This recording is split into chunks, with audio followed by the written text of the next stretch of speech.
প্রথম বল ফাইন্ডস আ fielder, backward পয়েন্টে সরাসরি হাতে খেলে দ্বিতীয় বল ফেস করছেন আমরা দেখতে পাচ্ছি জিত, বোলিং মার্গে সায়ন। দ্বিতীয় 5 ওভারের ম্যাচ অনুষ্ঠিত। ব্যারাকপুর টসে জয়লাভ করে ব্যাট করে আমন্ত্রণ জানিয়েছিল এয়ার ব্রাদার্স দলকে এবং অপরদিকে রয়েছে পাপ্পু, ফেস করবেন জিত।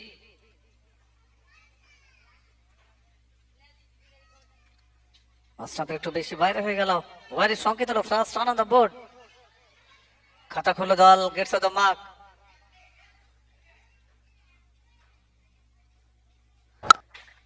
এখানে চমৎকার শট, ফার্স্ট শটটি এলো, প্রথম বাউন্ডারিটা এলো। এখানে দেখ পরবর্তী বল, এখানে আবার almost similar shot, same results, 4টি রান আসবে স্কোর অফ দ্য উইকেট।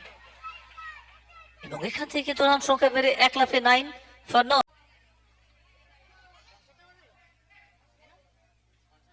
এই মুহূর্তে round the wicket Sayan.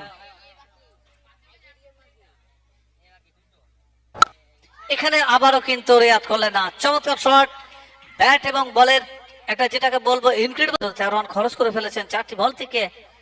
2 ball remaining, 2টি বলের খেলা বাকি রয়েছে ওভার থেকে। একটু হলেও চাপ সায়ন এদিকে ফেস করছেন জিত, একের পর এক মাঠের বাইরে পাঠাচ্ছেন। অন স্ট্রাইক জিত, নেক্সট বল, ড্রাগনাল বল, কানেকশনটা দুর্দান্ত এবং 4টি রান আসবে এবং boundary number 4 from the over. রাফেল পাপ্পু এখানেও কিন্তু যেটাকে বলবো বিদ্যুৎ গতিতে বল বেরিয়ে গেল ওয়ান বাউন্স মাঠের সীমানার বাইরে।